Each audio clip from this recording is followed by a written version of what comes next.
nothing over music. John, are you ready? Ron, are you ready?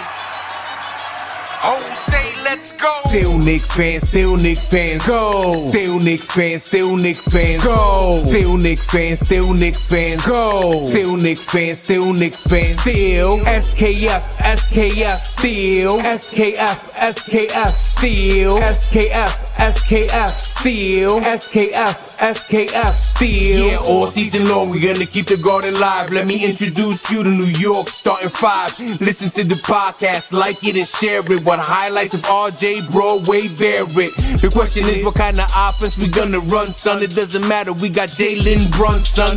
Let him drive the lane, you know that we stopping them. Welcome to the block party, Mitchell Robinson. You need a deep shot, call Evan Fournier. Look behind the 3-point line and find him over there. And trust, there's nothing we can't handle. If things go left, we call Julius Randle. Look all the way up and see OB topping. And NY, it's good to see your IQ dropping. Hit the defender with a hezzy, he froze. Classic, vintage, D-Rose. You wanna see fans do? Tell me what the bet is. Human highlight, you gotta keep your cam on Reddish. You can't handle the beef, then why start? And make sure you tune in to catch iHeart. Put the Knicks on the New York Times with the vets and the youngins like Quentin Grimes. Run with us or run from us. It's time to pick sides before I end up waving the deuce like McBride. Still Knicks fans, still Knicks fans, go! Still Knicks fans, still Knicks fans, go! Still Knicks fans, still Knicks fans, go! Still Knicks fans, still Knicks fans, still SKF, SKF, still SKF, SKF, still SKF, SKF, still SKF, SKF, still.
Freedom over fame. Freedom over cycle stays the same.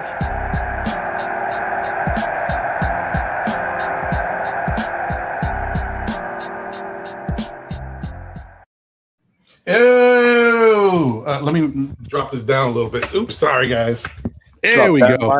Hey, hey, I like that. Freedom. Yeah, you like that? I like that. You know, a little bit, a little something. Try to change it up, switch it up a little bit. What's going on, everybody? Listen, man, we coming at you live and in charge, 10:30 flow, but you don't hear me though. Hey, we in here. That's what counts, right? What's happening, John? How you feeling, brother? I'm doing good, man. Again, feeling blessed as always. We go through our rough patches in life, but we get through and we push through, and we better for it. Well, yeah, man, there's moments, there's ups and downs, and we all have our time. And as we get older, the moments start to happen a little bit more often. But, we good to go. I want to say thank you to everybody. I appreciate y'all. A lot of you may already know that, my wife is dealing with some health issues right now. She's currently in the hospital. We're hoping to get her, up and back to the, weight, she's used to being. And, it's still a little. We need a little bit more time to get her back to where she needs to be. But I'm hoping that in the next couple of days things get a little better. I thank you all for your prayers and well wishes. I can't tell you how much it means to me and to her, and also to my son who appreciates it and follows the channel. So thank you all. Thanks for bearing with me. Thank you to John. John was going to hold the show down today without me. But we ran into some other issues, so we're able to bring it to you right now live with both of us. So I guess it's even better. Right. That means it was meant to be this way. So there you go. That's exactly how it is, man. Shout out to the chat. Thank you guys for tuning in at this late hour. It's funny because we got about 11 people in here right now tuned in, and this is kind of how it's been looking lately when we're on at our regular hour, because it's so much congestion and we're on when Knicks games are on. So it's kind of crazy on Mondays, but thank you guys for rocking with us. Shout out to the chat once again. Stream Elements in the building. I still haven't found out what you guys are or who you guys are, but hey, I'm rocking with you. For sure. Geraldine McIver, thank you for being here. Thank you for the well wishes as always. Appreciate you. The first lady is still Knicks fans and the Knicks community. Let's go. Let's go. I gotta get that. I gotta get some sounds. Luck Charm 22 is in the building. Appreciate you. Jigga Man Porto, thank you, man. What's going on? Appreciate you. Yeah, we're gonna get together, Jigga Man. I already talked to Heck. We're gonna make it happen. We just got to figure out the scheduling, but we definitely want to do that. Yep, that's for sure. Nick fans, Brazil in the building. My man Victor with a V is in the building. What's going on, brother? David L is here. Dwayne Dennis is in the building. Travel Vibes, we see you. Yeah. What's going on? And I also guys? want to give a shout out to everyone. Also dealing with some stuff. I had a loss in my family. Passing of my grandmother, who was 87 years old, who just happened to pass on from cancer.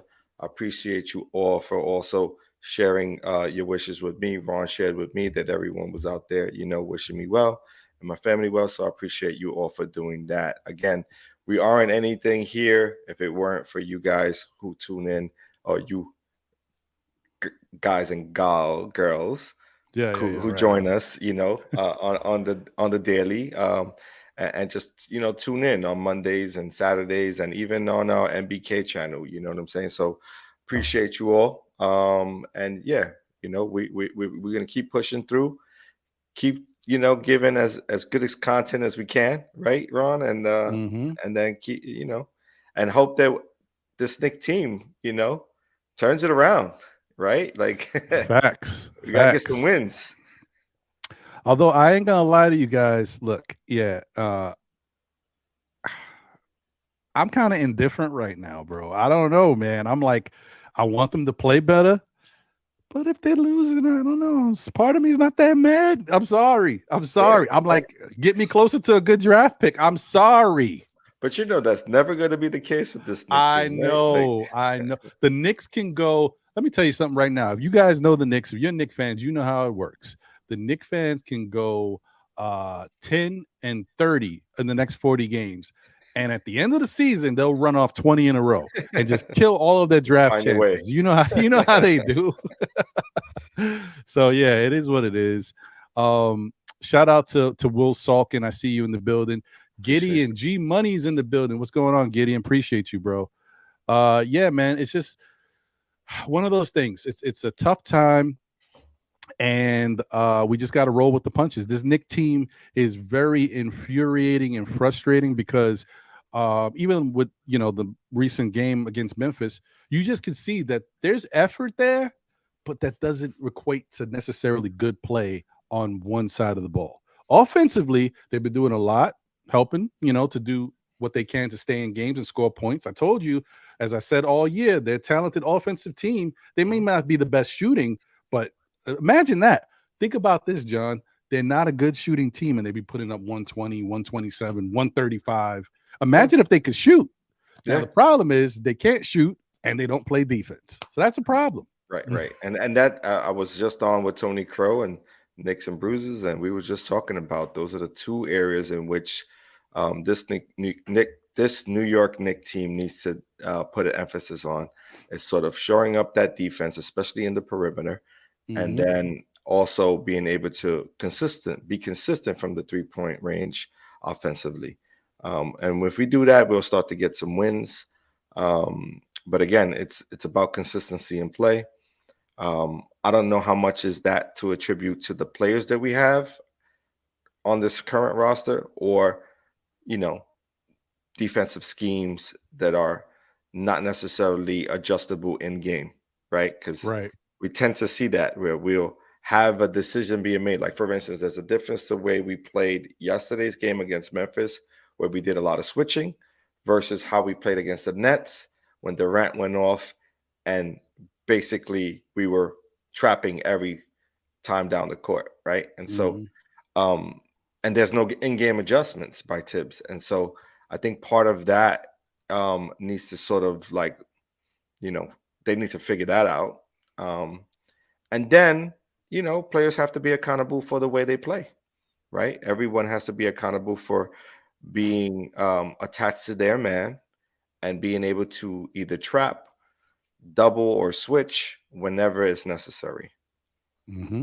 Facts, 100%. The Knicks got to do a better job at figuring it out. Now, I will say that I thought yesterday's game, you know what? I'll save it because that'll be the juice. You guys all have it fresh in your head. We'll come back to it, but I'll save it. Let's just run down the week and get through some of the stuff that happened early, and we'll come back to it because we can spend more time on what's fresh in our heads. And there was a lot going on in that game, a lot of things that Tibbs had to deal with that you don't envy as a coach, for any coach to have to deal with that. And it's not crazy, but you guys understand. I'm sure people already have an idea. But let's see what we got going on here with some of the games that already took place. There wasn't much going on this week. It was really 2 games because we were on Monday night, and so the Monday night game we kind of talked about. But there was 2 games that did take place. One being Memphis, and the other being the Portland Trail Blazers. Oh, that's right, Portland Trail Blazers. So let's take a look at this. All right, let's get this up on the screen so you guys can take a look at it real quick.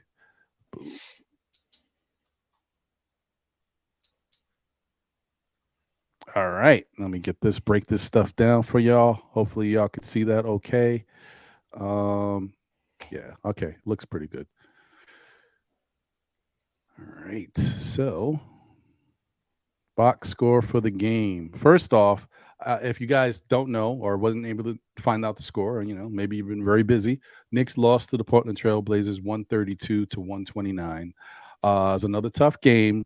It was one of those that obviously on surface, as a Knicks fan, you think they could win it.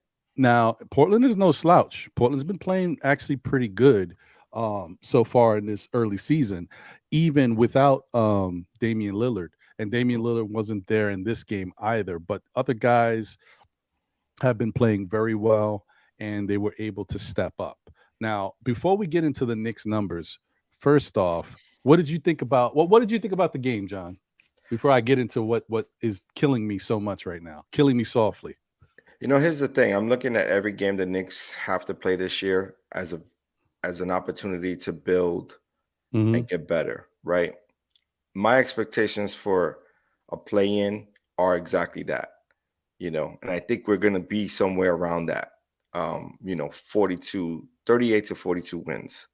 I committed to saying 42 wins to begin the season. I still think they're going to be around that area.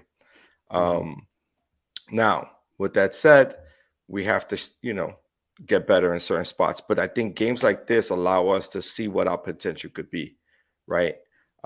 Playing close games against teams that have quality, opposing players is key, right? Jeremy Grant is no slouch. Anthony Simons is no slouch. They got very good athletic players who could run up and down the court. Nurkic is the problem down in the paint. So I like the matchup, and although I thought we should have come away with the win, I knew it wasn't going to be an easy matchup. I knew it wasn't going to be like a blowout game. Right. I had a feeling that it was going to be a close competitive game throughout, and that to me is what I seen.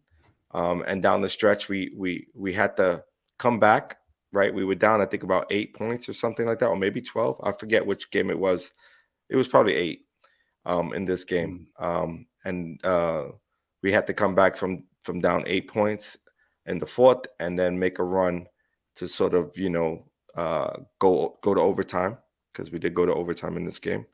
And then down the stretch of that overtime game, we just weren't able to knock down shots. So overall, it was a very competitive game, in my opinion. So that's where I'm at. Okay. Hey man, listen. I'm yeah, it's just one of those things like the game on effort.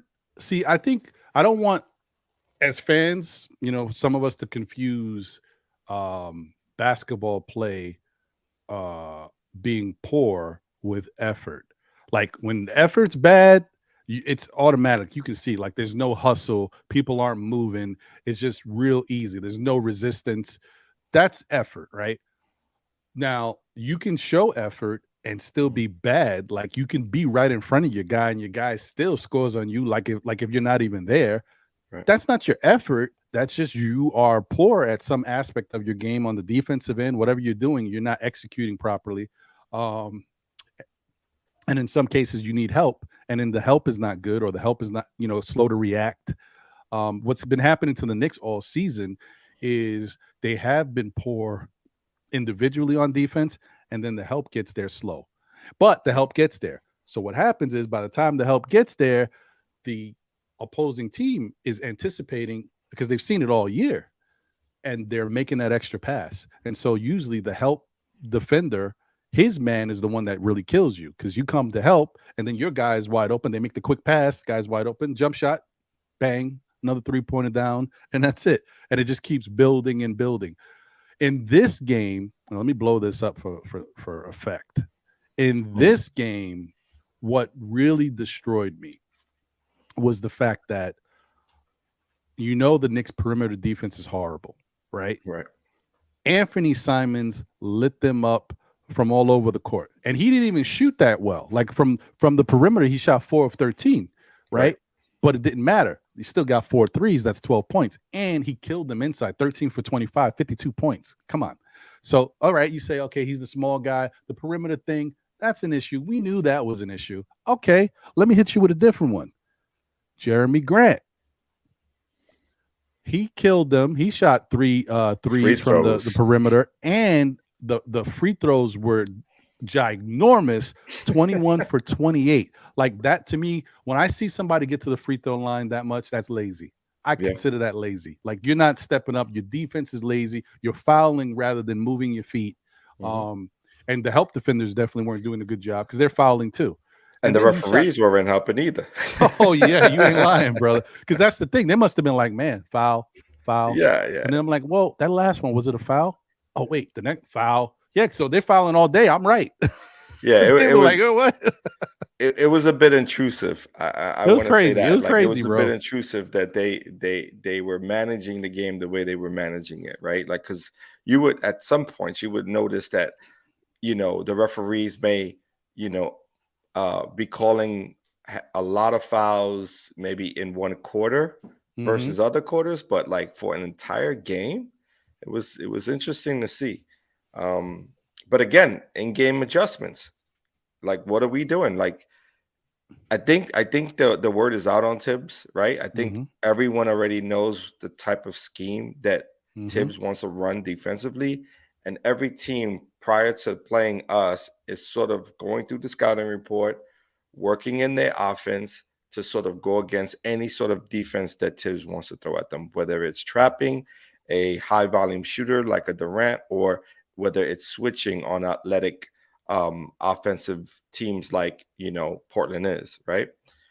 So I think Tibbs and our coaching staff have to do a better job in adjusting in game and adapting. I think he has taken one step in the right direction by playing more than just the 9 players. He's moved up to playing 11. But I think he could do more of that with also in-game adjustments. And if he does that, I think we'll be better off, moving into the next phase of our game. I think Sim in the show I was just on, Knicks and Bruises, was like even talking about like throwing a little bit of zone from time to time. That can change things up a bit. So, and I agree with that. Yeah, I 100% agree with everything you just said, John. I think the book is out on Tibbs. I think people know exactly what he's trying to do. I think they know that the personnel that he has isn't that great at executing what he likes to do. So they're licking their chops. They know exactly what they need to do to beat it every time down the floor. And maybe sometimes the Knicks step up and give you above and beyond effort so that they actually can stop some people on certain plays. But the Knicks are just not a good defensive team. For whatever reason, the same team, there's two different players on this team this year. For whatever reason, all the other guys can't play defense. RJ Barrett is a sieve out there. He is turned into a turnstile. Now, in the Memphis game, I will talk a little bit about that. He played a little better defense, a little bit like extra effort. It's not that sometimes it's not about the effort not being there, is that these guys need to step up and give you even more because they're just so poor on defense that it's just not enough. But we'll get to that. So back to what's killing me, and I'm sorry, let me get this back so you can see our faces. I don't want to stay up too long, without you seeing these pretty pearlies. But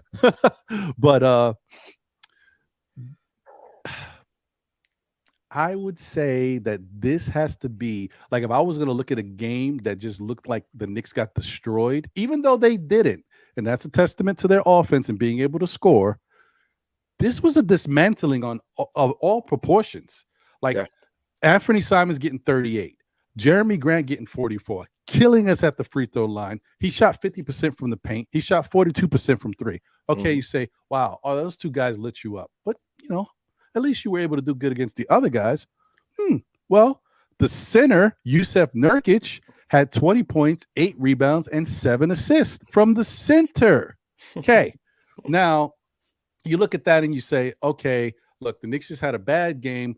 They were bad at certain aspects of it. No, they were bad on every level of the defensive side of ball.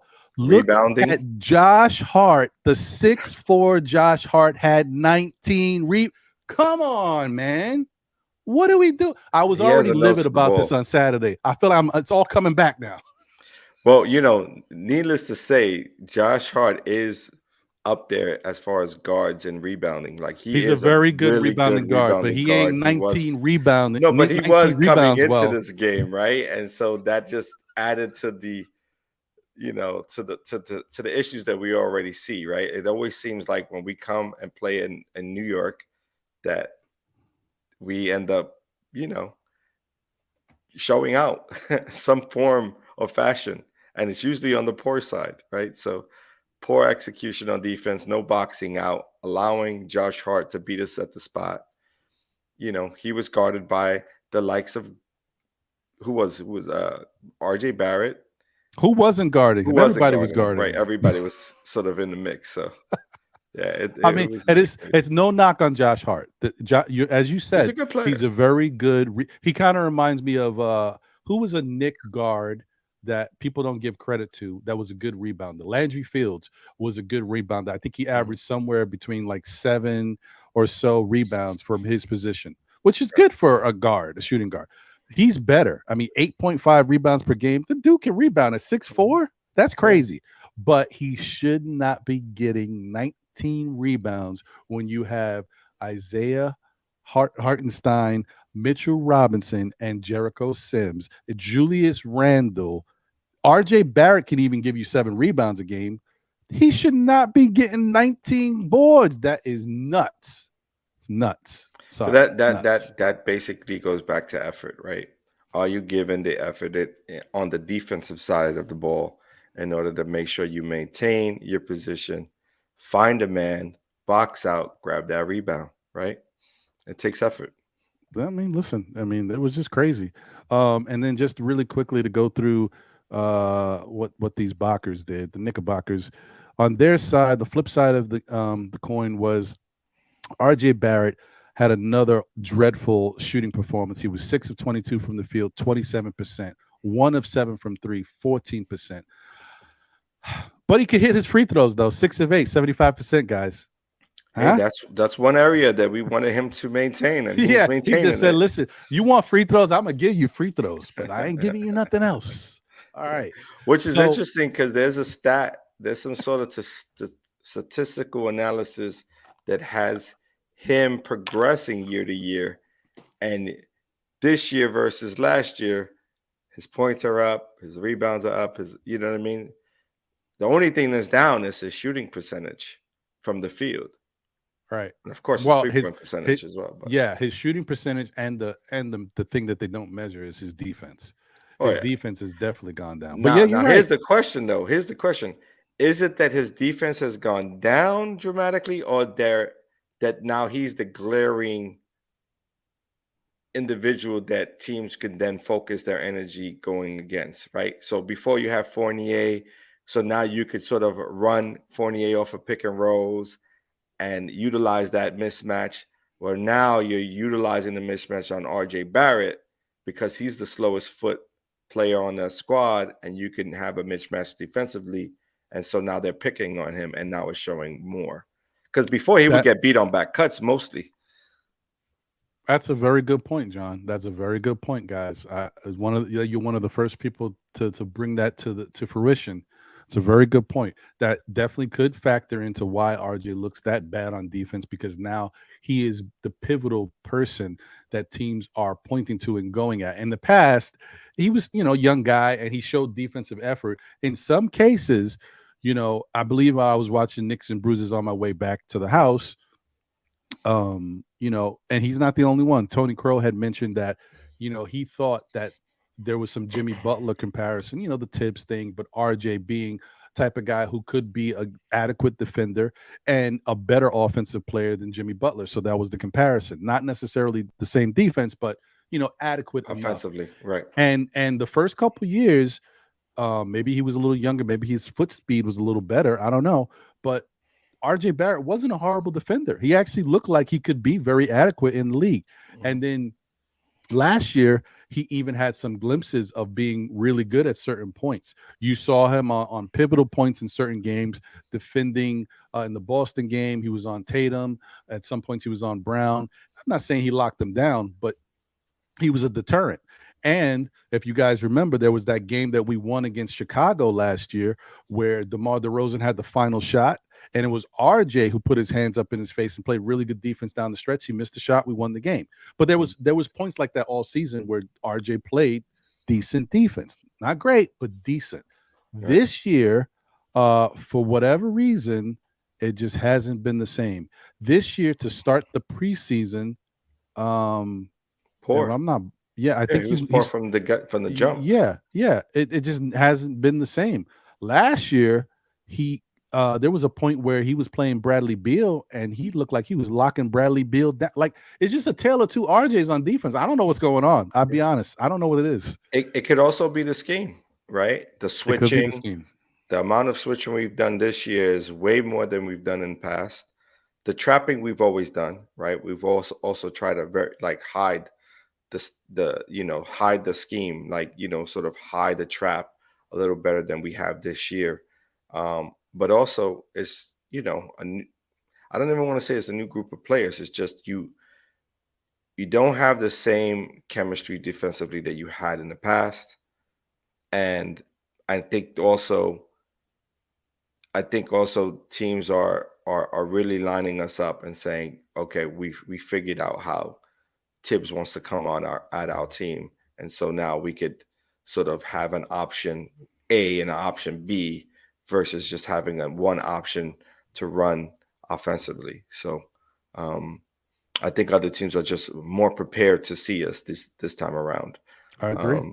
There's no complexity to anything we do on offense or on defense. On defense, right. On offense, it's just that, this goes back to, were we wrong? No, I don't think we were wrong. When a lot of people looked at this Knick roster and said, we've got talent here, we do have talent offensively. We do. It just is what it is. These guys, when they're going right, they can score. When Julius is good, Julius looks nice. When RJ's going well, this Knick, let me tell you something. If RJ had efficient shooting nights as opposed to all these bad shooting nights, the Knicks would have won a couple more of these games, and we would look at them looking totally different. Yeah, that's just how it is. Because they can score the ball. They're not great shooters, but they can score. Now, with regards to some of the things that are question marks, the cam, the grind, that stuff. You have some good defensive pieces, though, right? There's something there. Like Deuce plays really strong defensively when he has had some opportunities as of late. You've seen spurts where Cam plays really good defense, both team and in the passing lanes, and then you see good effort on Grimes' part by jumping over screens and getting in front of his men and making it hard to get open looks. So there are moments in time where you see good play and defense. And Mitchell Robinson, of course, when he's healthy, he is a deterrent for teams to go to the basket, right? I think yesterday's game he had about 4 blocks. So Right. he is we have some areas in which we can see that we have the ability to be good. It just needs to gel together. It needs to be more consistent. We cannot end this season at the bottom half defensively. If we end this season at 30, which we are right now, ranked 30th, like it would be a catastrophe. You know what I mean? And I know what are we 20 games in right now, or we're just like one game We're off of close. 20? We're close. We're right 19, there. right? Yeah, I think So we're right there. Let's see. the next, I want to say by 30 games, you want to start building on that defensive stat, right? You want to be able to start locking down on the defensive side, making sure that we can keep teams under their league average on a nightly basis, right? So I think those are the keys, at least for this team. It doesn't look like we're going to get any better on the shooting side. So at the very least, get better on the defensive side. Because offensively, like you said, we can score with the best of them. We just aren't going to hit perimeter shots. We're not going to be in a game that often if we take,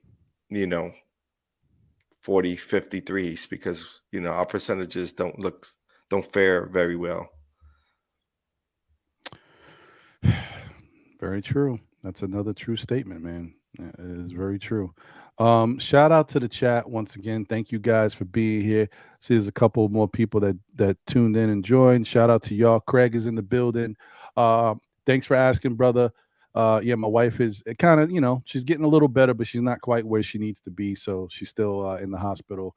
But hopefully in the days coming, we'll see more improvement. Thank you for asking, brother. Appreciate you. David L. He just mentioned something. Our free throws this year is better, and I agree with you. Just wanted to highlight that. Yeah. Put that up there, and also I'll put Craig's comment up there. Thank you, Craig. Dwayne Dennis said, D's World of Hoops has been showing clips of the defensive lapses. Our defense sucks, and that's one of the main factors to bad losses. Agreed. We've been having some really poor defensive moments, and when you isolate it and actually put it under a microscope, it's glaring. It's really bad. But you could do that with any team, right? You can. Well, we just give it. We got more material though. Oh yeah, we got plenty of material, right? And plus, we're not a top tier team, right? Anyone who came into the season believing that we were going to be a top tier team is delusional, right? So we really somewhere around, like I was saying, between 38 to 42 teams, and that's being, that's on the high end, right? So. That's giving a little bit of food for thought, like just promising, right? We could potentially be worse.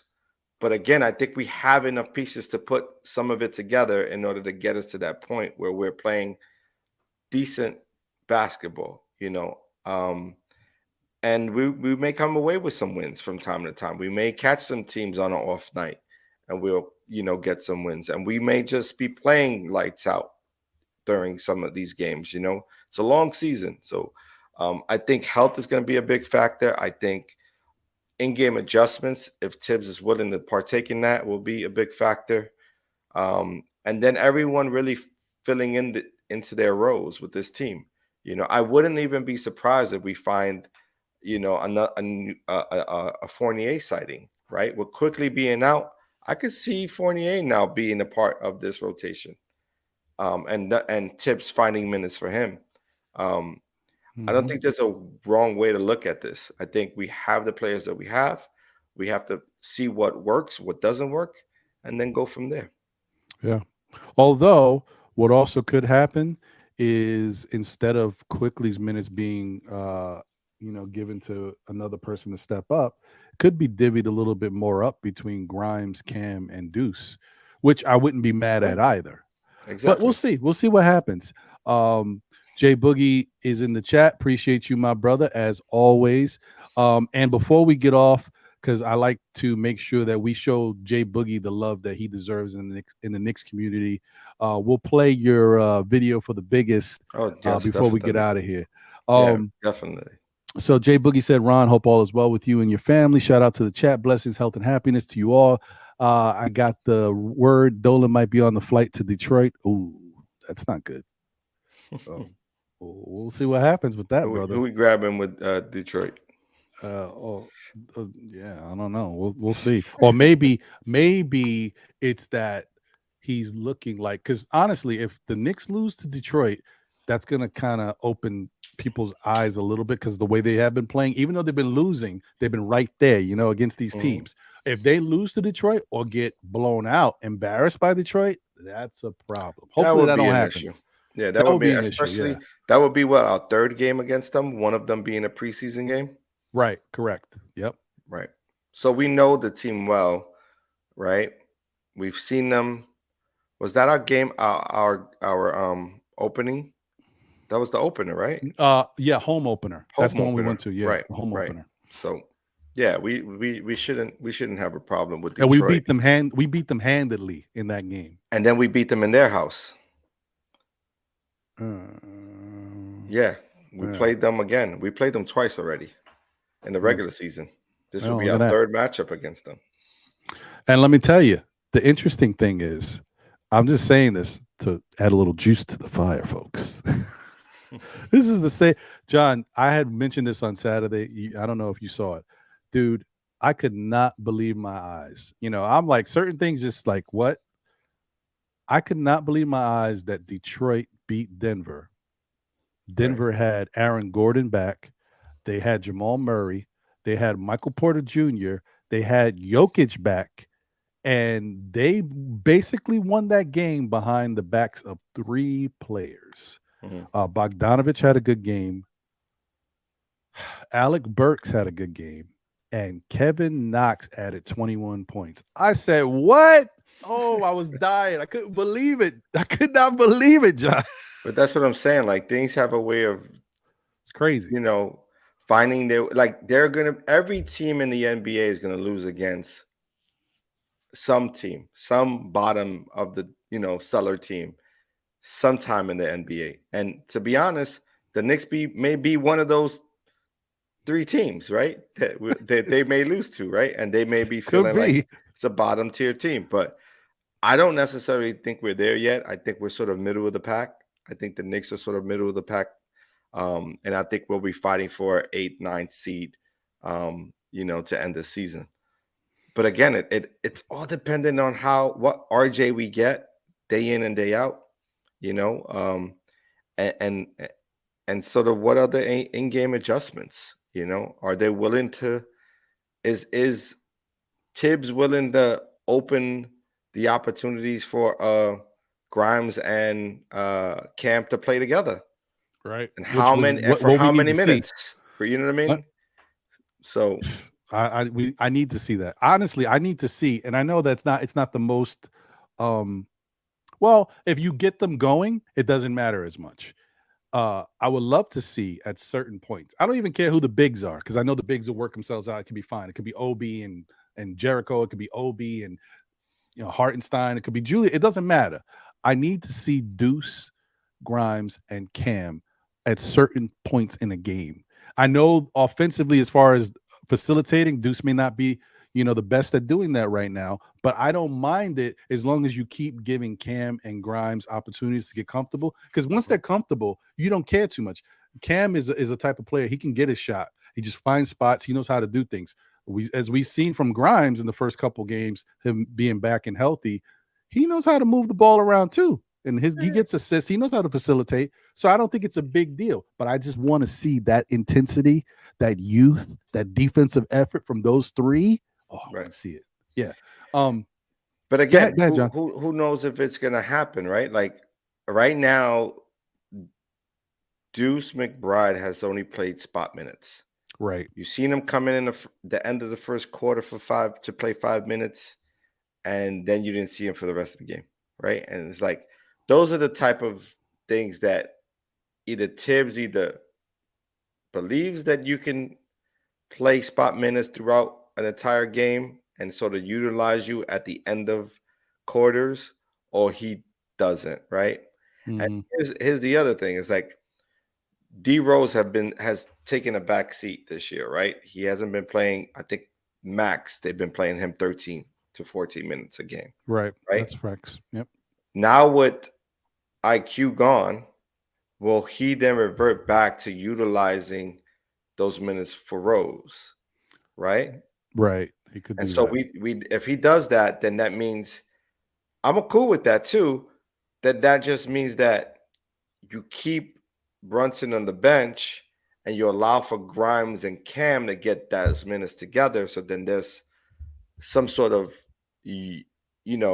defensive unified front there where our wings could be very aggressive and getting out in fast breaks, which would allow Derrick Rose to be at his best running the court, right? And getting off on transition offense, right? Because that's where he's most effective. So it's just a matter to see what occurs now that we know that IQ may miss a few games with his injury. And if he doesn't, then we are pretty much where we're at, right? IQ is going to play the heavy minutes as a backup, 0.2 guard. I don't necessarily know how they play him. They mix and match him. You know what I mean? Right.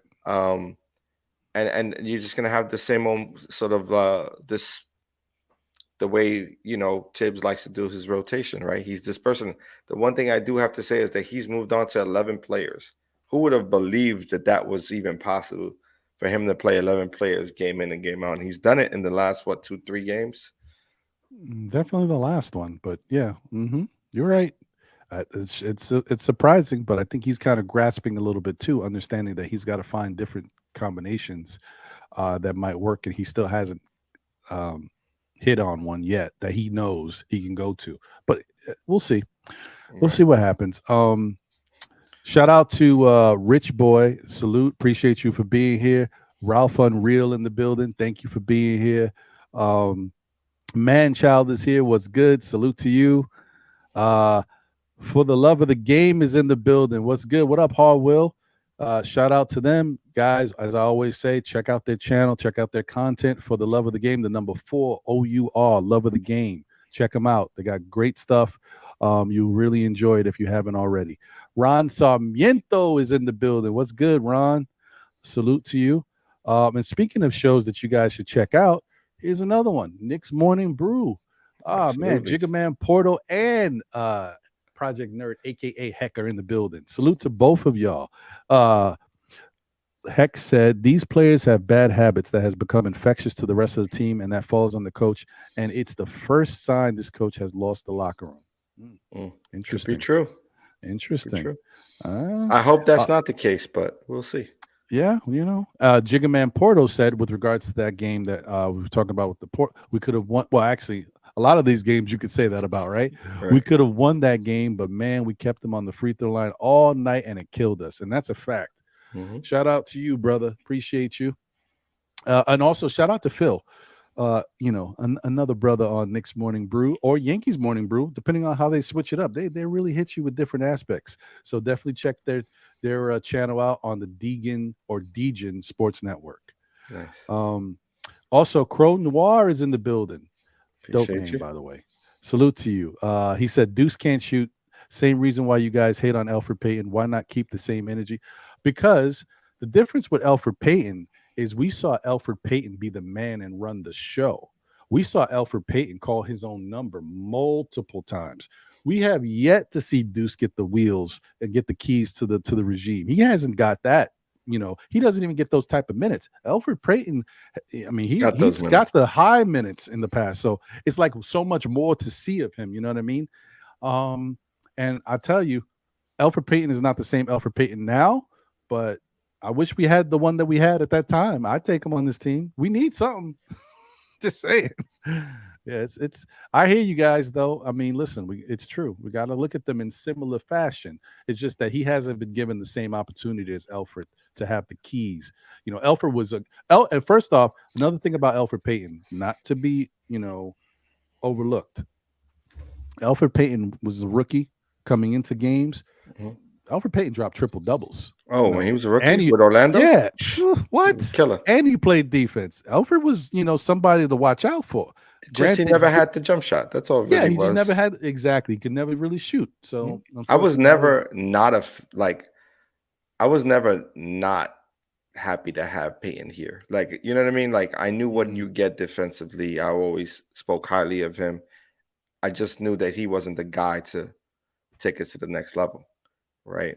And we need to get to a next level. And the same thing goes for Randall, right? He gave us that one, year that we thought he was sort of turned a corner, and he sort of reverted back to the same player he's been.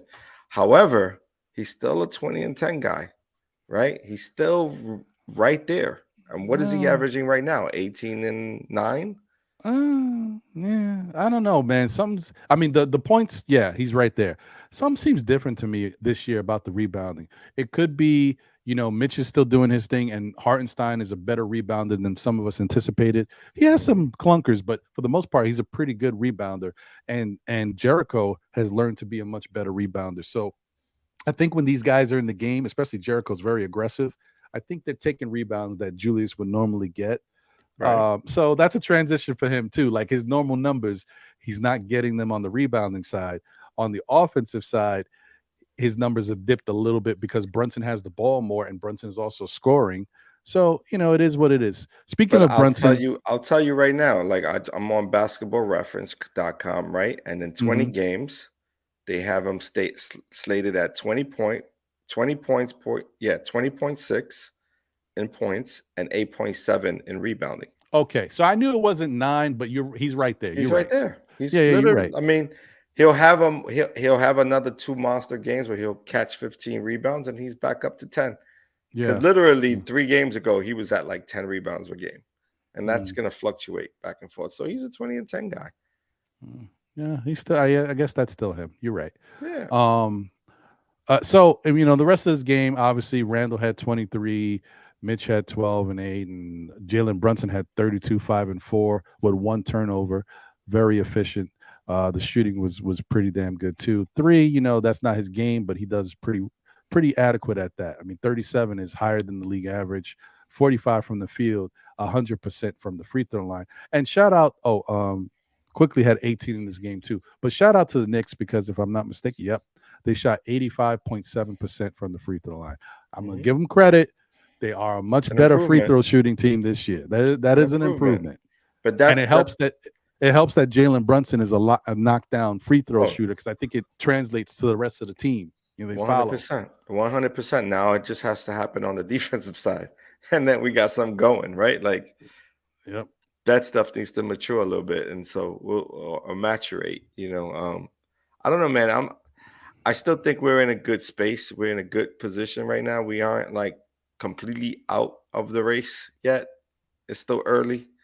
There are plenty of games that we could point to that if we shot it better from the field or made timely shots in crucial moments in the game, we would have, had a better record than we have today. I mean, listen, look, the Knicks have shown. Oh, this is interesting too, guys. These games that we've lost, it's a matter of a few points, 2-3 points, stuff like that. A lot of these games some of these games have been close, so we've had a chance to win.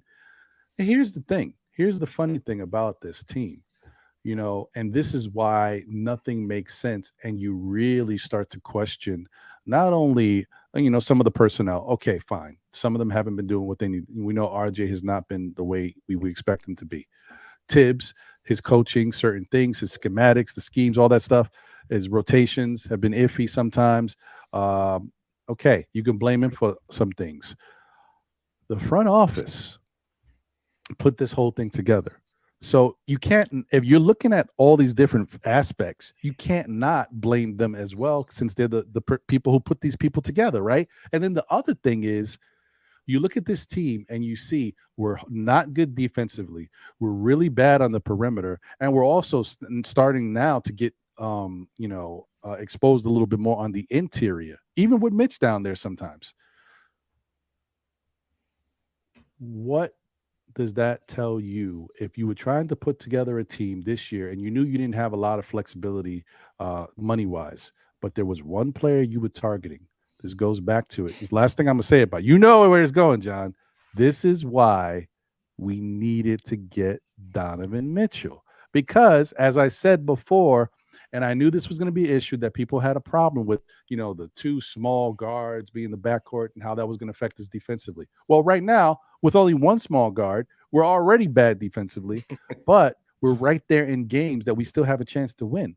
Right. If we had Donovan, that extra scoring firepower, we might be outscoring some of these teams and winning some of these games. Just saying. I'm just throwing it out there. Just putting it out again, it would be a difference in who is our primary scorer, right? Correct. So at that point, Jalen Brunson would be taking a back seat to Donovan Mitchell. Donovan Mitchell will be getting most of the scoring opportunities. Jalen Brunson will be in the number 2 option, which then will have Barrett being a 3rd option, 4th option type player for this team. We don't have maybe that. Maybe that's what it needs to be, because right now he's not really showing that he's deserving of being a number 1, a number 2. Damn near, I'm not sure he's a number 3. I mean, he definitely is a number 3, but sometimes that transition had occurred last season. At the end of last season, we realized that Julius Randle wasn't going to be the number 1 guy anymore, and they transitioned the roles. The roles became RJ Barrett was more frequently the person who was ending games, and being and having the offense ran through him, and he showed what he could do, and that also helped him get the extension. You know what I'm saying? So now we're in a predicament where he is some would say, our number 2 option behind Brunson.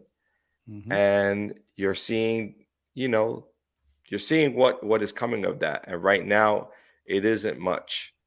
And so he has to elevate his game in order for the Knicks to be in a better position to win games at the end of games.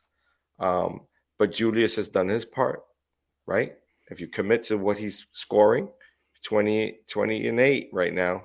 20 and 8 I'll take that every day, especially as a 3rd option. And then you have Jalen Brunson being your number 1, who's right now playing at an all-star level. Facts. Right? That's very true. So, very true. I mean, what else could we want to ask for? We just as a Knicks fan expecting what we're expecting of this team. We don't expect this team to be a top-tier team. We expect them to be sort of middle of the pack, and that's where we're at right now. So, I'm not really mad at the situation. Can we win some of these games? Absolutely. We could have won a lot of them. Yeah. Listen, I mean, it is what it is. That's what we're dealing with right now.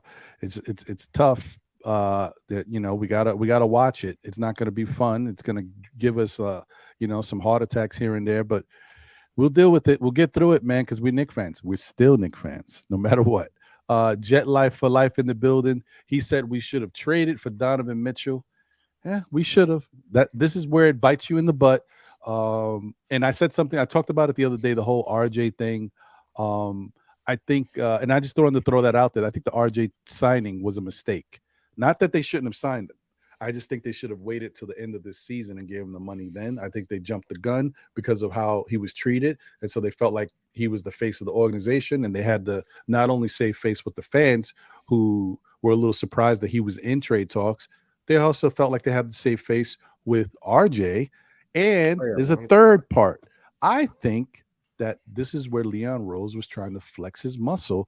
And when he gave that whole ultimatum about the deadline, listen, if we don't get something done here, I got to sign my big guy, RJ. So he had to go through with it. He put it out there and try to, use some stuff towards Danny Ainge, and it backfired.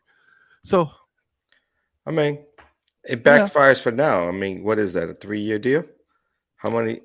Yeah, I think he only got like 3 more years to his contract. So, I mean, listen, honestly, I know people, they don't feel the same about him, but I think SGA is the same player. So I would be happy with SGA. But I would be happy with him. Is SGA someone that OKC is willing to part ways with?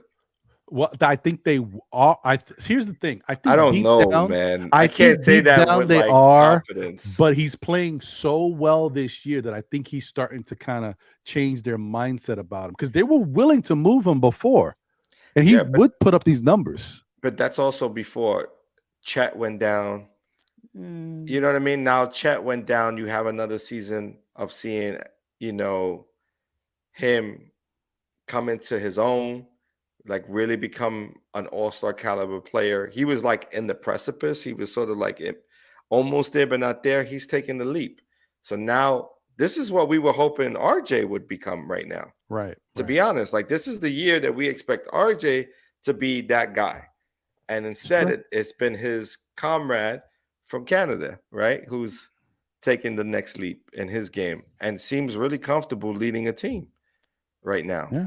And it's a good team. It's an athletic team with young stars, with young athletic players there. I don't want to say stars, but Giddey is, someone who's he's right there. Like he's elevated his game to be right there almost to that point, right? And so, now they get Chet next year, they'll just be that much better. True. And you know what? I think maybe with Sam Presti, he's just trying to see what cards he's dealt. So the SGA thing, like if the Knicks want him, I do feel like the Knicks can get him. Would the Knicks want to pay that price to go get him? I don't know about that. But not to mention OKC can pay him. Yeah, I know. They don't. I know. They have equity. He's already paid. He's under contract. But that's he's got the money under contract. But they have the draft equity. True. It's like tough because they don't really need much from the Knicks. You know what I mean? I know. Like that's why I say you got to get another team involved. But I hear you, John. I hear you. That's where I'm like, I would love to have him on this team, right? I would love it, but I just don't see how that works because of everything they got going for them, and they're a small market team. He's under contract. They're a small market team. They're gonna make the playoffs the way they're playing right now. This is gonna be a boost of confidence for him. It's going to take their game to a new level. They get Chet next year. And they may even get a top 3 draft pick with all the draft equity that they depends got. Too. If they get a top 3 draft pick and I don't know, maybe it's Scoot or somebody like that, then I think SGA is gone because you got Giddey. Because you can't have SGA. You absolutely and Scoot. can. No, you can't, bro. Yes, they got you can. They paid Dort. Scoot. They paid Dort 80 I get million. that, but at some point you can move a Dork. Well, but would you want to? He's your best defender. But if you have an opportunity to get a top 3 pick and bring him into the fold, a Scoot Henderson could play point. Yeah, no, I know you keep Scoot. That's what I'm saying. But Giddey is best with having the ball in his hands. He's a triple double every night. That. But you'll figure it out. There's it's issues. You cannot have enough talent. It's good issues, right? You cannot have enough talent, and that's how I always look at it. And if somebody, for whatever reason, finds the injury bug, then you have your option. That does happen to them. Yeah. Yeah. All right. Listen, stop raining on my SGA. I'm sorry, parade, bro. I'm This just dude saying, is throwing he's not even throwing water. It's gasoline on me. I'm like, I'm about to blow up. It's easy. And I was just talking about this. It's probably easier to get a Zach LaVine who's saying he's unhappy. I'm just worried about a Zach LaVine because I don't like when your team that you kind of are the face of starts to turn. They moved away from him. I don't know. But he's a good player. I don't know. Or is he a good player? Is he starting to regress? Are they the first to notice? Because we've seen that players start to regress, and then the Knicks jump on them. And yeah, you're right, 100%. I don't know. 100%. We'll see. So shout out to my guy Soulfinger in the building. He says salute to the EPMD of Knicks Nation. Oh yeah, like business as usual. Business never personal. You know how we do. Still, you know what I mean? I gotta be the P Rock of the group. I'm just saying. Hey, that works. I mean, listen. I mean, that could work. So let me do this, guys, before we just get into Memphis real quick and talk about them and then get up out of here. We have a couple little segments that we like to do on Mondays. I don't have the peripherals. As you know, if you guys pay attention on Mondays, we kind of mimicked it so it can look the same, but this is not the same. We use a whole different platform on Mondays. So being that that's the case, I'll just have to call it out. You know what it is. Now, the first thing we like to talk about is kind of like the what were you thinking play from the last game that took place. Now, I will say the Knicks did a little better job at controlling the ball as far as turnovers in this last game. So it was a little harder to find the what were you thinking moment. But don't worry, Obi Toppin gave us one. So let's take a look at this real quick and just wonder, like, Obi, What are you thinking? What were you thinking? Because I'm not sure if we know. I know you don't know. So let's take a look. Yeah, look at this play. Obi's going to the basket. Oh, I don't have it. Oh, to the crowd. Now, I know that it looked like. I mean, we could take one more. That's so quick. I know it looked like Quickly was standing there, but was he? Oh no! I don't know. I just don't understand this part. Like, what's this? Like, you really thought that someone else made that? You're the passer. I mean, I don't even know if Quickly would have lunged. I don't even know if he could have tipped that ball. That's how far it was from it. I don't know. But the way he looked at it was like, you weren't supposed to be there. You were supposed to be there. It's like, what? I'm like, okay, Obi. All right. Good stuff, man. I don't know what you were thinking. So now that leads us into the peak performer of the last game. Now, we sometimes had some good peak performances. That's right. I mean, I think one stands out above the rest. Sometimes it could be a positive peak performer, it could be a negative. In this case, it was a positive peak performer. Yes. This guy did everything to help us win this game. Everything. And he had shots in the end to either tie the game or possibly go ahead.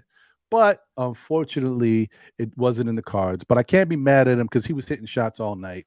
And I think you guys know who that is. And that would be Mr. Jalen Brunson. JB.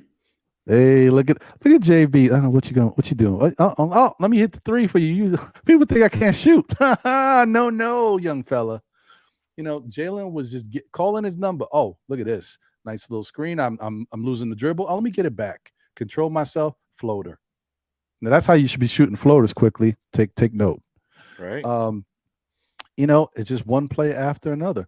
Another play coming down to the wing. Oh, Grimes pass, step back, boom. Another three from Jalen. Who says he can't shoot? Jalen going into the. Oh, look at this fall away. Look at that. That thing is beautiful when he's on Dylan Brooks too. Their best. Yeah, very nice.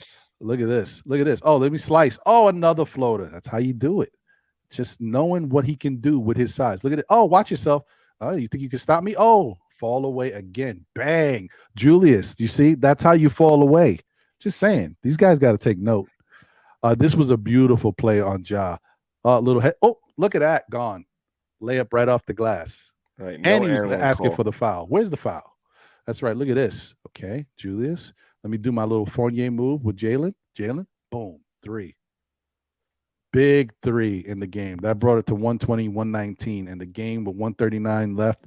We were right in the game based on the play of Jalen Brunson. He was just so solid.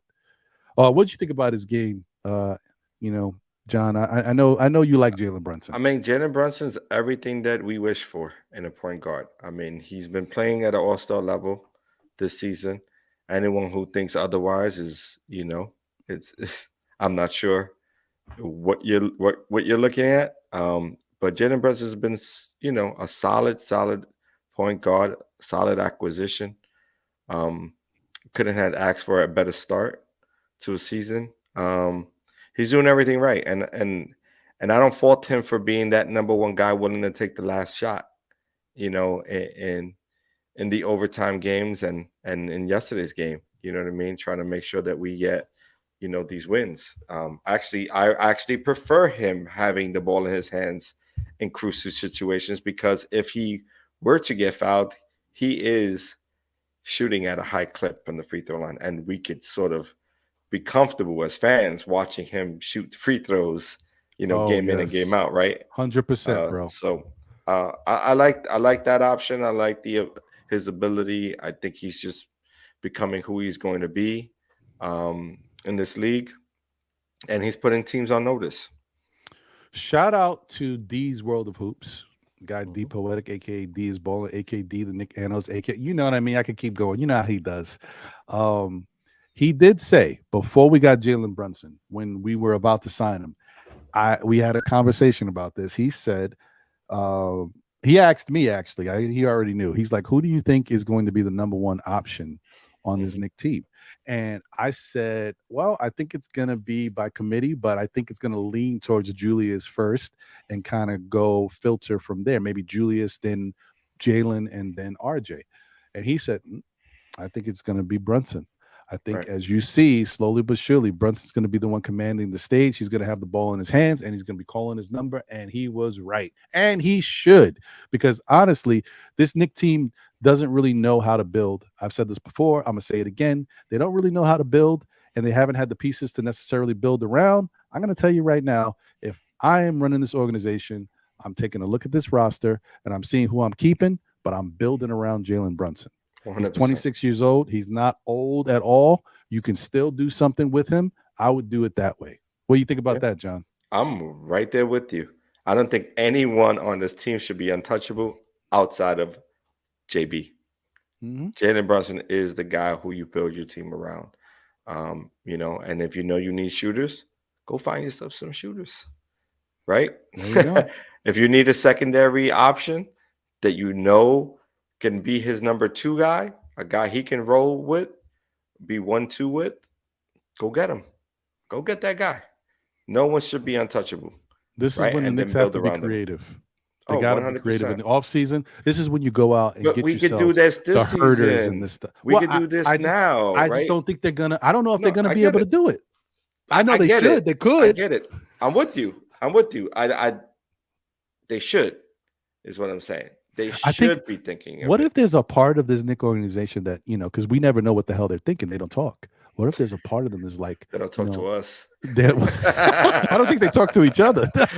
I'm like, I don't think Scott Perry knows what the hell Leon Rose is thinking. But anyway, what if there's a part of them that's like, you know what, this is not good. We need to change this. We need to do that. But not so fast. Let's just see where we shake out, how our draft scenario is going to look like. This is going to be a good draft. We've got 3 picks. I think they got 5 total, either 2 first and 3 second or 3 first and 2 second.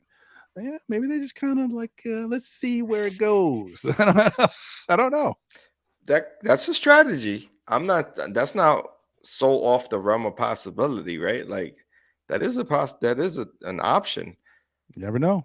Some teams do that, but then also you always want to look at where you are in the standings by the break, right? So I think once we go into the All-Star break, I think that's somewhere around January. Late January, February, early February. Yeah, we'll know. We'll know. Then trade deadlines begins in like January 14th or something like that, where you can, make moves for players. I think you have to see then where you at as a team. Agreed. What are the points where you've digressed, team wise, and then see what options are out there for you. Potentially make a move then, or just wait it out. So I think this. I'm gonna give this group of front office, I want to give these guys an opportunity to show whether they are actually communicating or not. Like I really want to give them an opportunity to see this through for this season. It's interesting the route that they took during the off season, and it's interesting the route they took on the sort of non-drafting of players they decided to, who they decided to draft. Yeah, and sort of how they decided to, fall back from their drafting. I think they were fifth. They had what draft pick did they have? Did they have 15 this past season, or was it 18? And then they moved back to get Keels. They moved out of that spot that they were in. So again, they did that 2 years in a row where they moved back out of their position. It was to obtain more draft capital. Yeah, I don't remember because it was so funky because we had 11, then we made some trades, then we got 13, and then that was Jalen Duren, and we traded him, and then I think that turned into Trevor Keels. I think Trevor Keels, which was like a 24th, 26th pick or something like that. Yeah, I don't remember. Maybe that was our pick. Now it's kind of a fog for me. I'm like, what the hell happened yesterday? I don't know. It's just interesting to say that we have decided to stick with the team that we have, knowing that we were evidently going to re-sign Mitchell Robinson and then potentially have a play on Donovan Mitchell. It didn't pan out, and we stuck with RJ being the focal point for the future. And then now we have to see what happens the rest of this year. And if we're in the running for, a playoff run, can we make the adjustments we need to make the acquisitions that we need to make in order to get to that next level, and hopefully, be in a play-in. Because right now, that's really all we are as a team. We're not even a first round, going past the first round. I don't even see that. And right now, technically, we're out of the play-in at this moment. Oh, at this moment, we're like 11th. Yeah. There's like 4 or 5 teams all right there. Right. It's this whole thing is crazy because as bad as the Knicks look, bad as their defense looks, as misdirected as some of the schemes look, we're still right there. We still got a chance to do some things. I don't know. It's crazy. Yeah. Boy.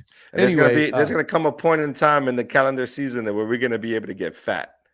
We gotta get fat.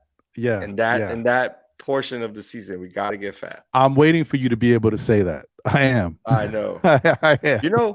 What's our next couple of games? Like, what are we looking at? Oh, they don't look that great. I'll bring them up in a minute. I went over them on Saturday. The next 6, there's only one that looks easy, and we don't even know if that's easy, which is tomorrow's game.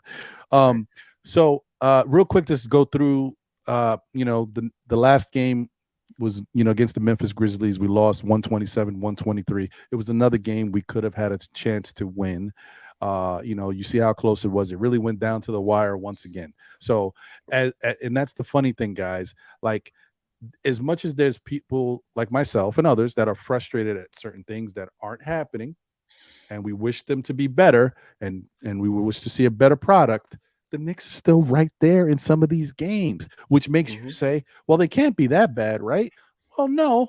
Once again, they're very good at scoring the basketball. So they're able to stay in the games and they make clutch shots. Not something that they always were able to do before, but having Jalen Brunson here, who is our closer, by the way. Not only is he our point guard, he's our facilitator. He handles the ball well and makes good decisions and doesn't turn it over that much.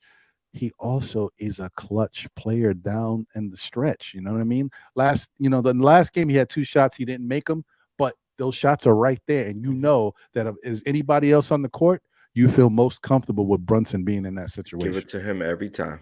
Give it to him. Exactly. I think the key for this game for me was the rebounding. We weren't able to, rebound efficiently enough to where it was to our favor. We got our rebounded, which allowed them to get secondary shots, especially on the offensive rebounding side, right? Like, you got to grab your defensive rebound. So allowing, a big, what's the center's name? I don't know why I'm drawing. Steven Adams.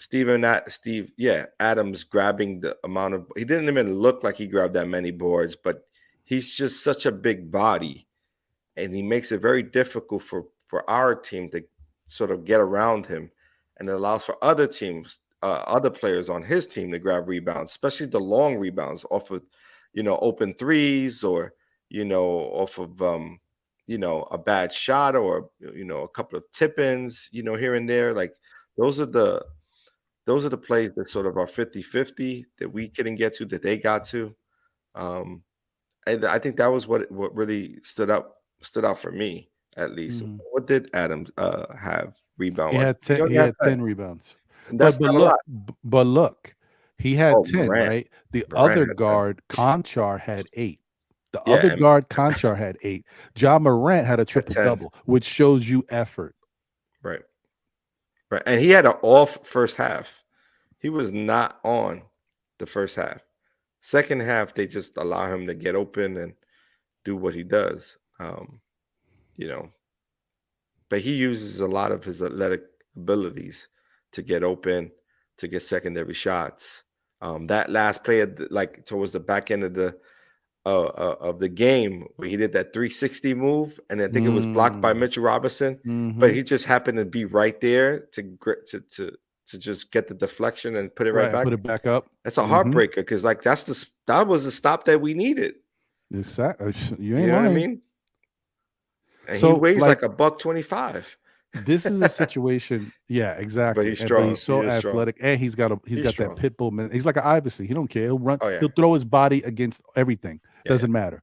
Like, so I can't be mad at RJ. RJ contributed with 7 rebounds. Okay, I can't. RJ had a good game. This is the first game I would say, if there's anything that RJ could take from any game this season, this would have to be, for me, his best game of the season. Best all-around game. 22 points, 7 rebounds, 4 assists. Defensively, he shot 9 of 17 from the field, 2 of 6 from 3. He shot. He hit his 2 free throws, and defensively, go ahead. Yeah, defensively, he was like, he had everyone on this team is going to have lapses, but for the most part, this is the game that if there's any signs of anything that he still has in his gas tank defensively, this is the game it was, and he needs to have this, this sort of effort for the foreseeable future. We're going to be, winning games that people don't expect us to win.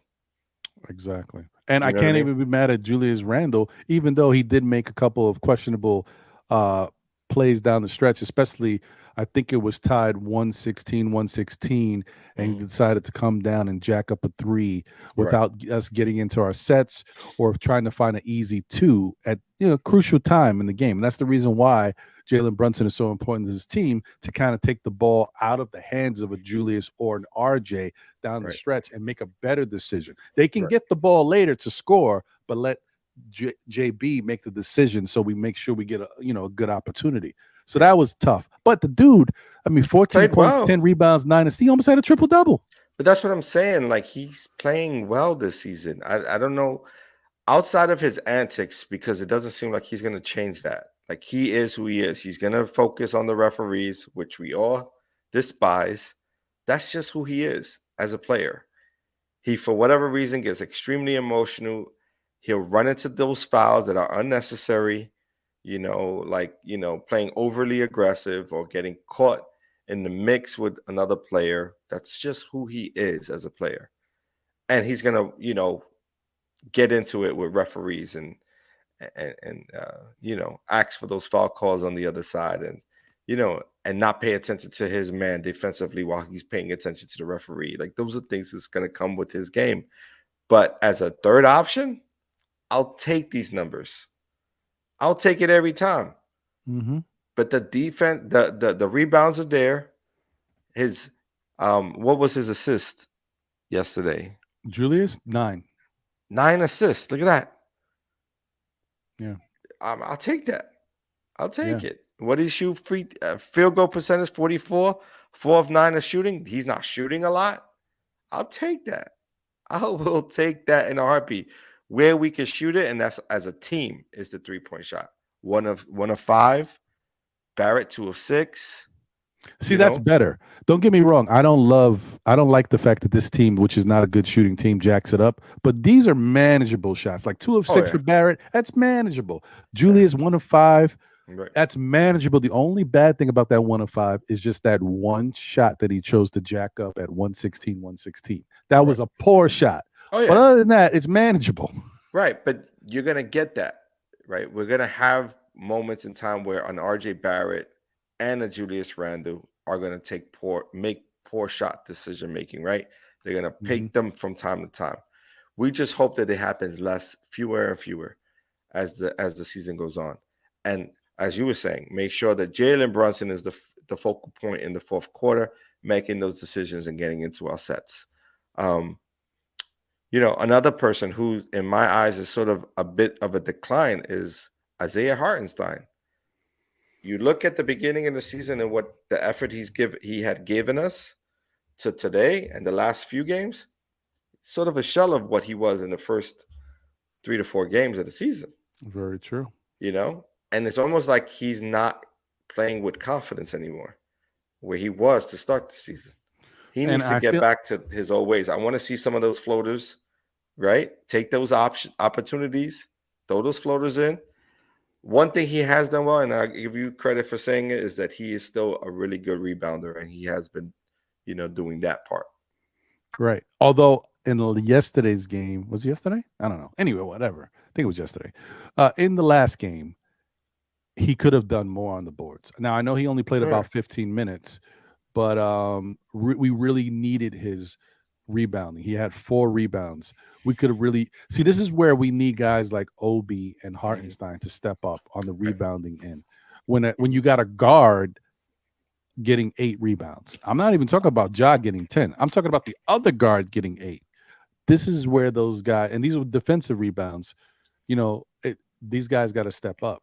So, and they have trouble like getting in front of athletic bigs like Jaren Jackson, right? Like Jackson, his athletic ability and his length gives him problem. Who else is on that team? Who's their backup center? What's the Brandon Clark? Clark, he's another one. I think he's like a backup forward, but this was actually a subdued game. 9.4 rebounds. Usually he's a little bit more effective than this in the backup role. So yeah. But those guys are like so lengthy and athletic that for whatever reason, OB and iHeart don't have, I don't know if it's the quickness, the lateral quickness to get in front of them. I'm not really sure. But those are like those tip, sort of like those 50-50. Yeah, the jump back rebounds, up those jump back, they catch it, they tip it, they get back up, or they tap it to their teammates. Those are the ones, man, that kill me. Yeah. I mean, listen, this was what they did, and the minutes, I can't be mad at the minutes. If guys were complaining that we want to see the minutes for guys, I mean, RJ played 37. That's a lot, but that's what he gets. Julius played 34 minutes. Mitchell Robinson played 31. We haven't seen a lot of that lately with him, but this was a good game. He had 16 points, 7 rebounds, 5 blocks. He was great. 5 blocks. I thought it was 4. Nice. No, yeah, 5. Jalen Brunson played 35 minutes. We know he was good. 35 and 9 with 2 turnovers. I like that Cam played 23. I was just getting to that. Right. Quentin Grimes played 26. Right. I mean, you would like to see a little bit more production from Quentin. He had 5 points in 26 minutes, but it is what it is. It's the jump shot. It's the jump shot. For him right now, he isn't hitting the mid-range or the 3. And it's really about, and I was saying this earlier, it's really about the way in which he's getting into those shots. He's so aggressive in his nature and he allows his momentum to drive him on the jump shot. And you can't do that. You got to be steady. The same conversation I'm having with my son right now, because he's super aggressive on his jump shot. And I'm like, dude, you got to stay even with the basket. You can't be leaning forward or back. You got to stay even with the basket. You have to have a center of gravity that's right centered. That's the way to shoot the 3. That's the way to shoot the jump shot. You got to be centered. And he, for whatever reason, Grimes, when you look at it, you slow down the tape, he's leaning, and so his shot looks pretty, but he isn't centered. So it's off the rim, you know what I mean, every time. And he's not going to get the soft rim. Not that action, not with the height that he gets on his jump shot. He's almost Ray Allen-esque when he leaps and gets into his shot. But the difference with Ray is everything was centered. You know what I mean? His whole line of sight was centered. He wasn't, it's just what it is. I mean, that's 100% facts, bro. And then for whatever reason, like you mentioned, Cam getting those 23 minutes. Cam plays well against Memphis. He likes playing in Memphis. Those have been his best games so far this season. I know he had 11 here, but he looked good in it. It was confident, and he shot efficient. Crow Noir said, I don't understand how Obi, with all those hops, doesn't get rebounds and pullbacks or putbacks. I don't get it either, bro. I don't get it. I think it has something to do with his aggressiveness. And also, you know what? Maybe it's a thing that the Knicks brass and the training staff and the coaches have all kind of steered them away from. Because remember, the Knicks of old, a couple of years ago, that's what they were doing.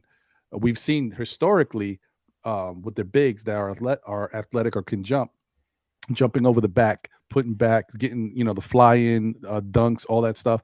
Porzingis was doing it. Mitch was doing it his first couple of years. but he was getting hurt. And so maybe they kind of gone away from that, because I don't see why we never see Obi try to fly in and catch an alley. You know what I mean? Like we don't a putback dunk. So maybe that's a thing that they've committed to not doing to kind of avoid some injuries. I'm not sure, because I've commented on that last year with Mitch, because he doesn't really do that anymore for good reason. And Jiggaman Porto says, great take, John. I appreciate that. Shout out to D Coolest in the building. Salute, brother. Good to see you. Appreciate you. Yeah.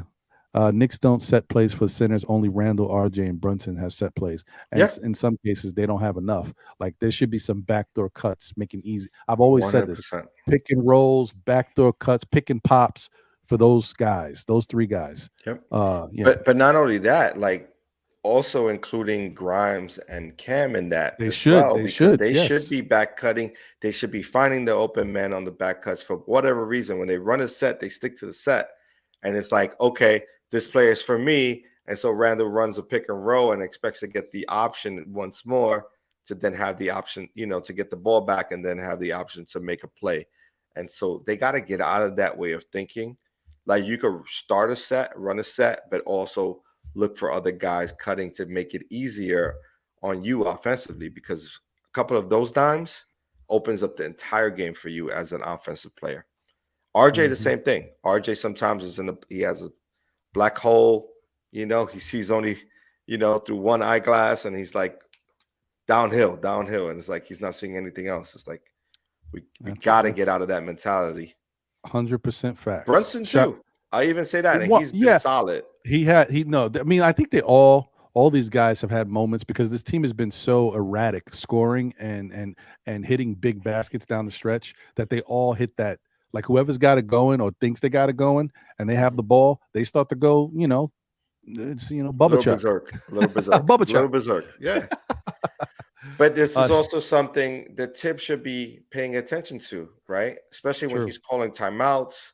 He should be drawing up plays for someone other than, the three, players that we just mentioned, which is RJ, Brunson, and Randall. He should be drawing up plays for Cam and seeing him coming to a second unit being a focal point of the offense when he's running with a second unit. Mm-hmm. It doesn't seem like he does, though. It does it. It usually runs through quickly. We're quickly out.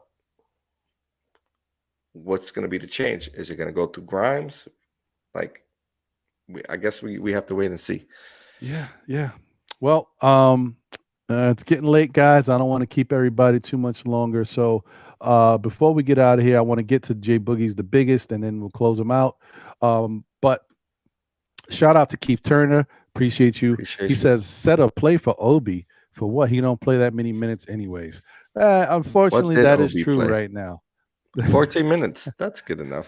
But you know what? I think as with this Knicks team, listen, and you were right, John. I was a little wrong. We have hit the 20-game mark already.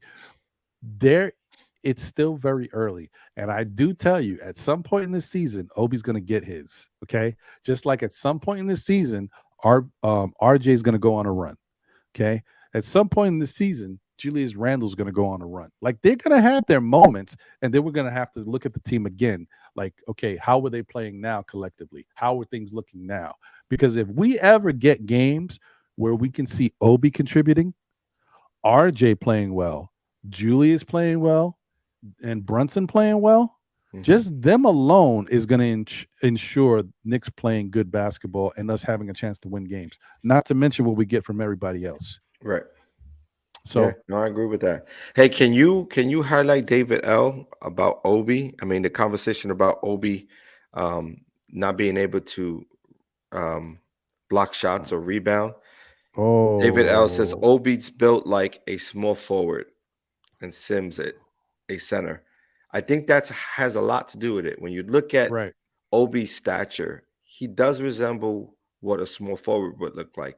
When he stands right beside a Cam outside being, or a player like Cam stature, he is just a muscular Cam, right? Correct. Height-wise, athleticness, like he has that slender build.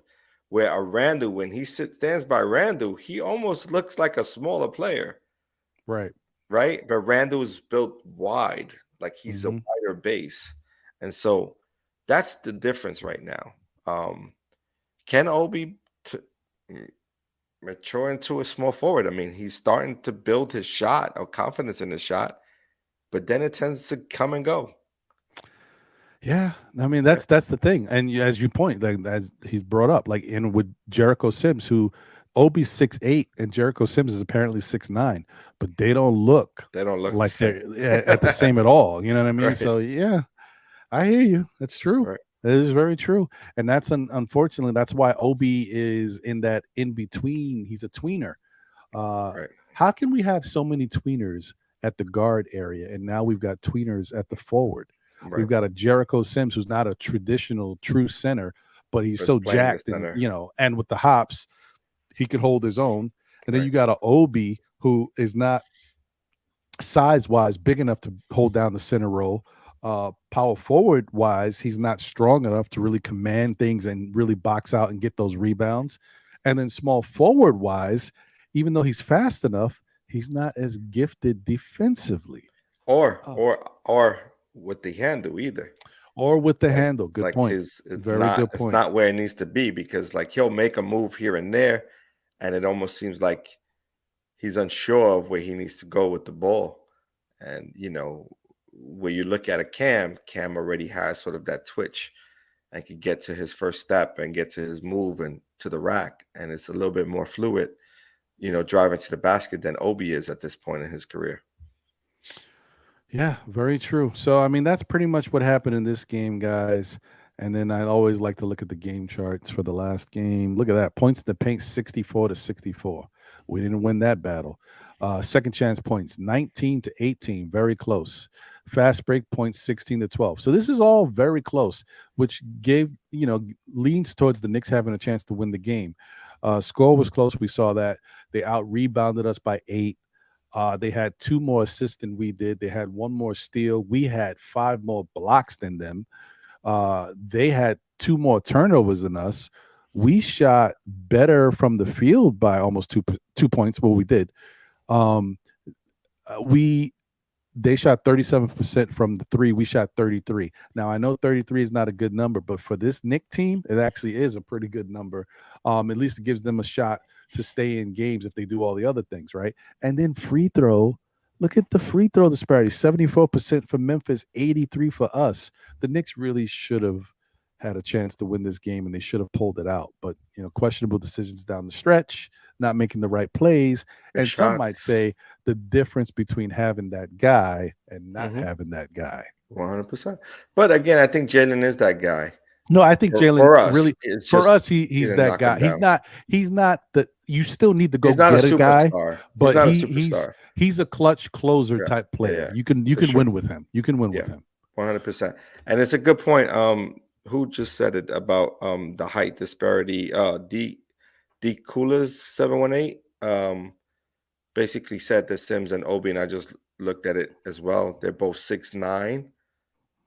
So they do list Obi as 6'9", because I've seen some other places they got him at 6'8", which is weird because he does resemble more of a 6'8" type stature, right? Yeah. And Julius Randle they have Julius Randle listed as 6'8", and you can see the difference between Obi, Randle, and Sims, right? Like when they're standing right beside each other, Sims looks taller than Randle. Randle looks wider than Obi. And at some points taller. It looks like he's taller. He may not be, but at 6'9", who could tell? It's just an inch difference. Very true. So it's also about how you play on the court too, where you're not in the box banging the grab rebounds. You're sort of doing it, grabbing the rebounds more of like an athletic type of build where you're either snatching it in the air or tapping it to yourself. Yeah, where you're not really boxing out and being forceful with your rebounding. Agreed. Shout out to Angel Torres. He says, "Salute amigos. Appreciate you. Salute to you as always." Thank you for being here and rock with us. You're coming in at the tail end, so definitely you're welcome to watch the replay and see what we talked about. We talked about a lot. We stayed on a lot longer than I expected at this time Way of night. past our bedtime. But I appreciate you guys rock with us. I appreciate John for staying up. I know he gets up early. Man, I appreciate thank you, my brother. It's been an eventful night. You said it. Yeah. So before we get out of here, I will say I'll just put this up, and I want to say goodbyes right after, and we'll get out of here. But I want to put this up real quick for those who may or may not have seen it. Either way, I want to put it up anyway because I like to be able to show this on all our platforms wherever we have a channel, to be able to put that up for my guy, Jay Boogie, man. Because you know what? Listen, he deserves it, man. He's one of the true ones out there that does it, you know, for the Knick community, and we got to show these guys our love. People that put that time and that extra effort in, and you know, he's not getting anything out of this, really. To be honest, he's actually spending more money than he's making from doing this stuff. So you know what I mean? Show Jay Boogie some love, man, for real. Definitely. So let's share this. Hold on. I don't have the cut, like the downloaded version as of yet. I'll see if I get that from him. But for the meantime, let me do it this way. We'll make it happen. All right. So this is once again Jay Boogie's video, the biggest. Check it out, guys. If you haven't seen it, if you have seen it, it's dope and definitely something to rep whenever you can, man. Tell your friend to tell a friend to tell another friend. All right.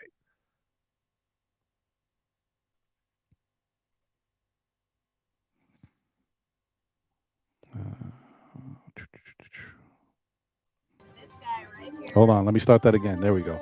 I had it on mute. I heard a rumor. This guy right here, Jay Boogie, presenting Knicks in the booth, is gonna be fire. Hey. They say we everywhere. We all over the place. If you don't see us, that means you ain't nowhere. You heard? We all over.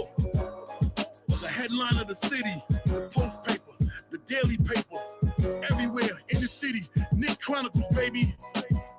Let's get it. When you talking to Knicks, we the biggest. Fan base in the league, we the biggest. When you see them, you tell them they the biggest. The most loyal people, we the biggest. When you talking to Knicks, we the biggest. Fan base in the league, we the biggest. When you see them, you tell them they the biggest. The most loyal people, we the biggest. It's game time, tell them, yeah, we outside. You know my voice, the young Mr. Walt Clyde. They say this year we blessed this, some new hope. I'm courtside next to Tracy Morgan Road. We so official, every game is sold out. You see the fans, stars, them carpets rolled out. I'm on this track, NBA and a bleach report. Don't even ask for a short, this ain't a Newport. Flash report, tell them this is just in. You see Max outside, just don't let him in. I walk the streets every day with some grown men. I go left, cross back like I'm Brunson. Who that is? Jay Boogie, I'm so nice. I need a little bit more than yesterday's price. When you see him, you tell him, your boy, I'm locked in. I'm well surrounded with fans, we in the garden. When you talking to Knicks, we the biggest. Fan base in the league, we the biggest. When you see them, you tell them they the biggest. The most loyal people, we the biggest. When you talking to Knicks, we the biggest. Fan base in the league, we the biggest. When you see them, you tell them they the biggest. The most loyal people, we the biggest. If you ain't orange or blue, then you can't relate. I had them toxic boys that ate your Twitter space. A lot of people right now, they on clickbait. I had your forehead looking like your Stephen A. All the real creators be on the podcast. Take a look at the chat, you get my broadcast. The forecast is scattered with a lot of rain. My floor poison pill jerk by Danny Ainge. New squad, new season, it's a new team. Shout out to Harlem Girl and Miss Geraldine. Play the youth, the kids, they gon' play hard. For 4 years, I just signed a 9-guard. The way we look right now, this a Knick thing. I might bring with the flow, so this here bang. Shout out the real ones that'll stay loyal. All the Nets fans, we know it's disloyal. When you talking to Knicks, we the biggest. Fan base in the league, we the biggest. When you see them, you tell them they the biggest. The most loyal people, we the biggest. When you talking to Knicks, we the biggest. Fan base in the league, we the biggest. When you see them, you tell them they the biggest. The most loyal people, we the biggest. When you come to the city, city and play for the Knicks, you're going to get the biggest and most appreciated love. We're the best people it is in the world that's going to support our squad, support our team. You dig? We the biggest.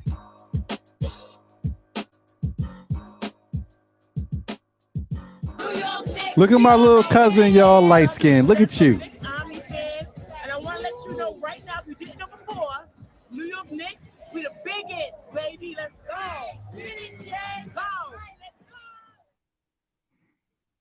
Yeah, let's go, Jay Boogie. Another fire joint, man. Always doing it. The video quality is fantastic, my brother. Good job. You featuring everybody. You got the little shout out from Rebecca. You know what I mean? And you got my cousin in the video too. Let's go. That's what's up. That's a real cousin too. That ain't a play cousin. That's actually a real cousin. So anyway, yeah, man. Shout out to Jay Boogie. Definitely appreciate you, brother. Always doing what you can for the Knick community and putting out the stuff that we love to see and love to rep. Thank you as always, my brother. We'll continue doing what you do, and I'll continue playing it. We'll continue playing it and repping it. Shout out to Margaret Edwards. I see you. Okay. She said Knicks had really rebuild the right way. It should have been a full youth movement. You ain't lying. They should have did it. Like, that's one of those things that, a lot of content creators have said that you have to agree with. I know Freezy has said it a bunch of times. Yeah, I was just pick thinking, a direction, and go. There you go. That's the first thing that came to mind. You know what I mean? Freezy was like, I don't care which way we go. Just pick a direction and let's go. Sometimes that's what you got to do. It's either go youth movement, build in the draft, get these guys going, build them up, and then go from there, or sell out. Go Donovan Mitchell. Go get these and put together a nice little squad and just rock out with that. Pick a direction. Yep. So 100%. yeah, man, it is what it is. So yeah, thank you guys for being here. Appreciate y'all as always. Margaret and those who may have tuned in late, Angel, by all means, welcome to watch the replay. I know it's a little late on your end, but whenever you can. If you can't watch it all tonight, you can watch it tomorrow. We thank you guys for tuning in. Thank you for always rocking with us and supporting the channel. John, any final words? As always, looking forward to the next one. Stay blessed out there. Be safe out there. Catch you on the next one. Yeah, there you go. There you go. And shout out to Jose, always on the ones and twos. He's not tonight, but he had his own issue. That's the reason why, part of the reason why we couldn't do the show earlier. But I'm actually happy because it would have just been John. And now it allows us both to be here to rock with y'all. So that's a good thing. We'll be full strength very shortly. But thank you guys for tuning in. As I like to say, tell a friend who tells a friend who tells another friend. Still Knick fans, we'll be back again.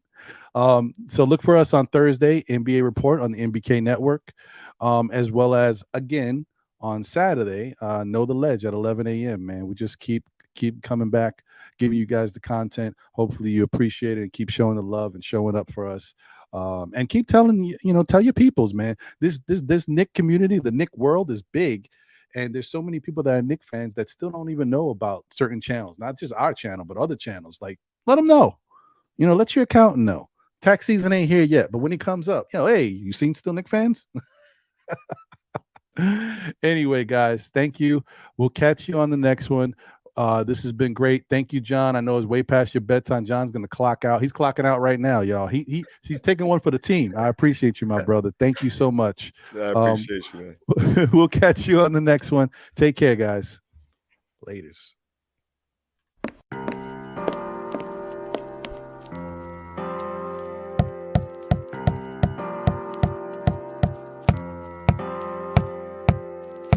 Freedom over fame. Freedom over cycle stays the same.